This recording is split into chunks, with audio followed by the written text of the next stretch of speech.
खुशखबरी दी है women cricketers को 20,000 रुपये से 50,000 रुपये जो है उनकी फीस की गई है। कैसे इस फैसले को आप देखते हैं और क्या भविष्य में? मुझे लगता है कि महिला क्रिकेट को बढ़ाने के लिए बीसीसीआई ने बहुत बड़ा कदम उठाया। पहले तो पे पैरिटी कर दी थी, लड़कों के बराबर जो इंटरनेशनल प्लेयर्स थे उनको वो एक सुविधा मिली।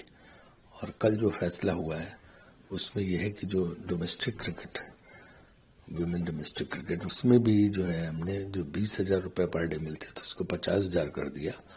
और जो 10,000 रिजर्व प्लेयर जो खेलते नहीं थे, रिजर्व टीम में रहते थे, उनको जो है 25,000 कर दिए। तो एक बहुत बड़ा जंप, मोर देन 100% का जंप जो है महिला क्रिकेटर्स को मिला है। तो उसका बहुत लाभ होगा और लड़कियां इनकरेज होंगी और क्रिकेट के स्तर में सुधार आएगा।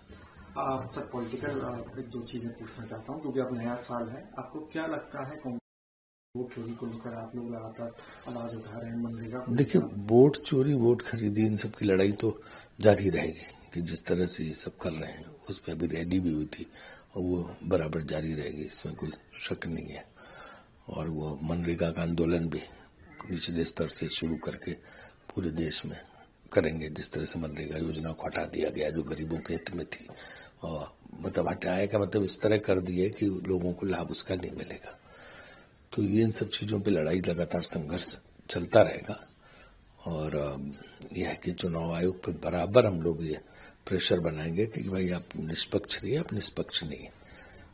क्योंकि चुनाव के वक्त 10,000 रुपये सरकारी खाते से बांट दिए जाए तो ये तो सीधे वोटर खरीदने की, उनको घूस देने की योजना है। ऐसे कैसे चलेगा? ये कोड ऑफ कंडक्ट पर कहाँ गया? तो चुनाव आयोग हाथ में हाथ धर के बैठा हुआ। तो इन सारी चीज़ों के खिलाफ लड़ाई जारी रहेगी। संगठन में भी सर क्या बदलाव का वक्त है? आप देखिए, संगठन वगैरह में बदलाव तो ये जो पार्टी अध्यक्ष तय करेंगे कि कैसे क्या है, पार्टी हाईकमान तय करेगा। तो अगर जहां उनको जरूरत पड़ती है वहां बदलाव करते हैं अपने हिसाब से, तो वो उस तरह से उन लोगों पर निर्भर करता है कि वो क्या करेंगे, कहाँ क्या उचित किस व्यक्ति को लगाना वो करेंगे। पार्लियामेंट में देखा गया सर, प्रियंका मैम किस तरह से अगर आलोचना भी करती थी तो मुस्कुरा कर जो है आंखों में आग डालते। हाँ, प्रियंका जी के भाषण की बहुत सराहना हो रही है और बहुत अच्छी तरह से अपनी बात रखी वहाँ पे, चाहे वंदे मातरम वाला भाषण हो और कई दूसरे मुद्दे उठाने पे भी उन्होंने उसको रखा। और वो बिना जो है बीजेपी के लोग टोका-टोकी कितने भी करें, लेकिन उन्होंने हंस के जो है सारी चीजों का जवाब दिया। और जिस तरह से उन्होंने अपने आप को रखा और अपनी बात रखी, उससे उनकी बड़ी प्रशंसा हो रही है। बड़ी जिम्मेदारी मिलनी चाहिए सर। नहीं, जिम्मेदारी तो जनरल सेक्रेटरी पार्टी के हैं, वो तो पार्टी नेतृत्व के ऊपर है। और जनरल सेक्रेटरी तो नहीं पार्टी की, वो मेंबर ऑफ पार्लियामेंट भी है और जनरल सेक्रेटरी भी है, तो सब तो है उनके पास। बांग्लादेश में सर जिस तरह से हिंदुओं के ऊपर अत्याचार हो रहा है, आज देखिए, कांग्रेस पार्टी लगातार जो है इस बात को उठा रही कि वहाँ जो है बांग्लादेश में हिंदुओं और ईसाइयों सब पे अत्याचार कर रहा है। हिंदुओं पर विशेष रूप से अत्याचार चल रहा है और सरकार को कदम उठाने चाहिए कड़े, जो नहीं उठा रही है ये बहुत गलत वहाँ पे हो रहा है। तो इसके लिए जो है सारी बात उठाई, प्रियंका जी ने भी इस चीज को रखा, पार्लियामेंट में भी उठाया इस मुद्दे को।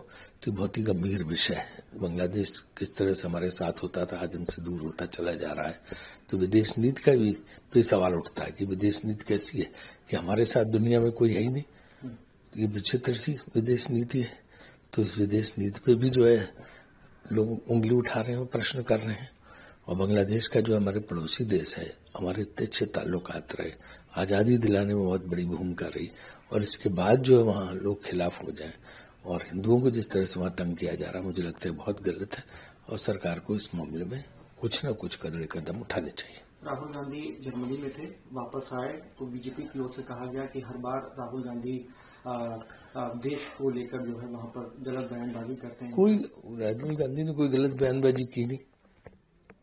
जो बात उन्होंने रखी उससे ज्यादा जो है भाजपा के नेता जब बाहर जाते हैं तो वो कांग्रेस पार्टी को, हम नेहरू जी को और इंदिरा जी को और राजीव गांधी जी को गालियां देते हैं और कांग्रेस को क्रिटिसाइज करते हैं। उस समय लोग कुछ नहीं बोलते हैं बीजेपी वाले, वो सब जायज है। और ये अगर एक नीति की बात उठाए तो वो जो है देश की आलोचना थोड़ा कर रहे हैं। और वो भी अगर वहां पे भारतीयों की गैदरिंग में बोल रहे हैं, जहां भारतीय सब जमा है, तो उनके सामने तो बात रखनी पड़ेगी ना कि क्या चल रहा है देश में। पोल्यूशन और अरावली हिल, आखिरी सवाल ले लेता हूँ सर। दोनों ही बड़े ही ऐसे मुद्दे हो गए हैं जिन पर कांग्रेस पार्टी लगातार सरकार को घेरने की देखिए, प्रदूषण तो ऐसा मुद्दा हो गया है कि खाली दिल्ली में नहीं है, ये पूरे जो राष्ट्रीय राजधानी क्षेत्र में बहुत बहुत दूर दूर तक फैला हुआ है और बढ़ता जा रहा है पूरे उत्तर भारत में, और सरकार कोई कदम नहीं उठा रही है। इसको लेके लोगों में बहुत निराशा है, बहुत हताशा है, बहुत गुस्सा है। कुछ कदम तो उठाने चाहिए, कोई कदम नहीं। कहाँ ग्रेफ 4 का कुछ पता नहीं चल रहा, क्या ग्रेफ 4 बढ़ता चला जा रहा प्रदूषण। तो ये तो बहुत ही जो है विचित्र बात है, और जिसकी जितनी आलोचना की जाए कम है, कि बिल्कुल सुन ही नहीं रहे, कान पे बिल्कुल जो है जू रेंगी नहीं रही, और वो बिल्कुल कान बंद करके बैठे हुए कि प्रदूषण चलता तो चलता रहे। बोलते भारत सरकार ये कह रही है कि ये जो बीमारी है इसका प्रदूषण से कोई ताल्लुक नहीं है। रही तो अजीब बात है, सारे डॉक्टरों की बात को भी आपने फेल कर दिया। तो ये अजीब गरीब बात है जो ये लोग कर रहे हैं। और जहां तक अरावली का सवाल है, सबने बात को उठाया कि इस तरह से अगर इजाजत देंगे तो एक जो बची हुई चीज है दिल्ली के आसपास और राजस्थान तक इधर, वो फिर नष्ट हो जाएगी पूरी। सब बिल्डर और जो है ये खदान वाले, इन सब की चांदी हो जाएगी। तो बहुत गलत काम सरकार कर रही है। भले ही जो है सुप्रीम कोर्ट का ऑर्डर हो, कुछ हो, लेकिन सरकार को तो देखना चाहिए, सुप्रीम कोर्ट में लड़ना चाहिए कि सब ऑर्डर ठीक नहीं, लेकिन सरकार नहीं कर रही। भाजपा को आप संदेश देना चाहेंगे जिस तरह से नहीं, भाजपा का संदेश ये देंगे कि कुछ विकास का काम करें, कुछ प्रगति का काम करें, कुछ सकारात्मक राजनीति करें, कुछ पॉजिटिव राजनीति करें, सिवाय सुबह से शाम तक गालियां देना विपक्ष को। नेहरू जी को मरे हुए कितने साल हो गए, आज भी नेहरू जी को गालियां, इंदिरा जी को गालियां, राजीव गांधी जी को गालियां, नरसिम्हा राव जी को गालियां।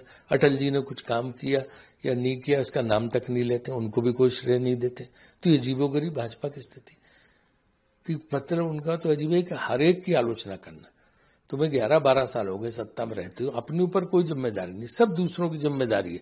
50 साल पहले किसने किया, 60 साल पहले किसने किया। तो प्रियंका जी ने वही कहा कि एक बार पूरा सत्र इसी पे कर लो, इसी पे बहस, जितनी तुम्हारे पास है सब गालियां नेहरू जी को, इंदिरा जी को, राजीव जी को दे लो, मन ठंडा कर लो। फिर इसके बाद जो है जनता के जो असली मुद्दे उन पे बात करो, महंगाई, बेरोजगारी, प्रदूषण, सब पे चर्चा करो।